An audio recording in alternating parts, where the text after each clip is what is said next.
So everyone needs to join me in a bit of a celebration because guess what I finished? Bingo! Ding, ding, ding, ding, ding! Daughter got it! The Woman in White. I enjoyed this book. It took about 150 pages for me to finally get into it, but once I really got into it, it went a lot quicker. I have actually a lot of things to say about this book though, but the story was really, really, really great. I really loved it. And I am just so relieved to have finally read it that I think I inflated my star rating just a wee bit. But either way, I don't even care. It's fine. This story is told similar to like you're going into the police and you're kind of giving you're not confessing, but you're telling what happened. And there's 3 epochs and it starts at the beginning and goes from there. And it really is told as if you're telling this story, and there's multiple narrators, including a few short ones from staff members in the home and things of that nature.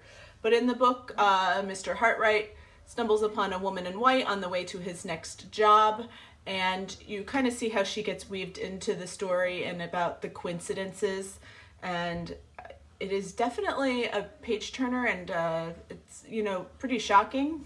It can be. It's a very dark and ominous in tone, and I really enjoyed the story. Now, I read for 15 years. I read almost exclusively romance novels of a certain sort, in particular historical romances. So the actual story is not something that I'm unfamiliar with, but this was definitely more in depth and more well done than in a romance novel. That being said, I had the typical, I hate reviewing classics in a way because I'm reviewing something based on modern life and not based on the life that they led back then. So bear with me as I review this. But although I liked it, it was definitely too long. There were things that could have been shortened up, in my opinion. But that's me being a modern reader and not a woman from the 1850s. But my biggest beef with this was the sudden love that Mr. Hartwright had for Miss Fairley. I'm sorry if this is spoiling stuff, but it just made no sense. Miss Fairley actually was like my biggest problem. She was a typical Victorian miss who was essentially a woman child and had nothing, like no personality, no nothing. And this man is like just crazy in love with her and made no sense. But on the other side of the story, we have Marion Halcombe, who is Miss Fairley's half-sister, stepsister, half-sister, I can't remember right now, who is a kick butt woman until the end. I'll get to that in a minute. And she actually had more of a relationship with Mr. Hartwright than Miss Fairley did, and yet he was in love with Miss Fairley. And this really irritated me because there's a point at the end of the book where Marion and Walter are actively shielding Miss Fairley from life, like 2 parents are shielding a child, and yet they have nothing going on. It irritated me to no end. And Marion, as well, she was pretty good. She was kick butt through this book, and then toward the end, she started saying stuff like, I'm only a woman, I'm only a woman, I'm only a woman. And my eye was twitching as she was doing this. So those really big beefs aside, I liked the book. With all of that, I keep going back and forth between 3 and 4 stars on Goodreads. I can't quite figure out how I want to rate it. But there's so much relief that I finished it. I did it! So I then went on to binge read all kinds of light and fluffy books, including The Lovely Reckless by Cami Garcia, which is, they're saying like a Fast and the Furious, and I can get that because it's about car racing. But I didn't really like this book. I mean, I kind of liked it. It was a middle of the road book for me. Nothing too special, and had a lot of the typical tropes and cliches and all of that that goes on with YA. Then for the one of my classics challenge, I did read The Birds by Daphne du Maurier. It's only a 40-page in this short story. I did not read the other short stories, so you can like yell at me later, but I read The Birds and it was creepy. I haven't seen the whole Hitchcock movie because I'm not into horror thrillers very much, despite my reading lately. And I don't really enjoy being creeped out. But it was creepy, and it ended on a cliffhanger. And I'm not really fond of short stories. But I think I gave it 4 stars because... No, I gave it 3 stars.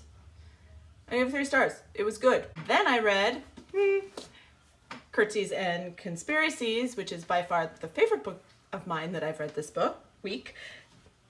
This is the second book in the Finishing School series by Gail Carringer. I'm not going to get into the plot, but it's set in a boarding school, and it has the same supernatural things going on that her Parasol Protectorate series had. It's in the same world. You have to read the Parasol Protectorate series first before you read this series, or you will be completely spoiled. But I have the next 2 books on hold at the library, and I hope they come soon because I want to finish them by the end of the year, the series, because they are delightful. Then I read a book that I brought back to the library, Forever and a Day. This is Lucky Harbor book number 6 by Jill Shalvis, I want to say, and I really enjoyed it. I cannot remember whose story it is or anything, but it was a light and fluffy contemporary romance, and I liked it. It was a 3-star. And then I moved on to book number 7, which is It Had to Be You, which is book number 7 in the Lucky Harbor series. Obviously trying to finish up the Lucky Harbor series, in case you didn't figure that out. And this one, I mean, I would do 2.5 stars if there were half stars on Goodreads. I think I rented up to 3 because I can't give it 2. I liked it more than a 2. But not one of the best ones in the series. She attempted a little bit of romantic suspense-y sort of thing going on in here, and it didn't really work so well for me. But it was cute and just what I needed, and I think I have the next book on hold at the library for me as well. So I will continue reading these. Now, what I have to read for the end of the year. I'm currently reading A Walk in the Woods by Bill Bryson. It's about his trip on the Appalachian Trail, as only Bill Bryson can do. It's very funny. I'm on chapter 12.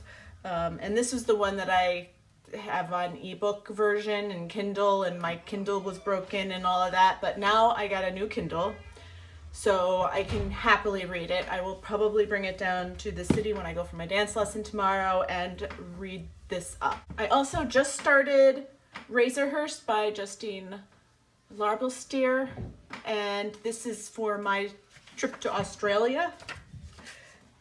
This is a virtual trip to Australia, and this is a historical fiction, but it is so far not exactly what I was expecting.